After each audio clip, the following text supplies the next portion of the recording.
నారాయణ, తమరు నా భక్తులందరికీ కూడా నన్ను పూజించటంలో సర్వోత్కృష్టమైన విధిని ప్రసాదించారు. ఈ విధానమే నాకు ప్రీతిపాత్రమైనది. క్షీరమును సమర్పించిన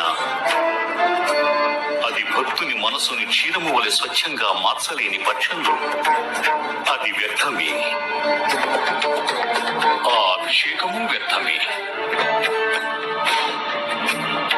ఈ లోకంలో అనేక మంది శిశువులు ఆకలి బాధతో అకాల మరణం పొందుతున్నారు.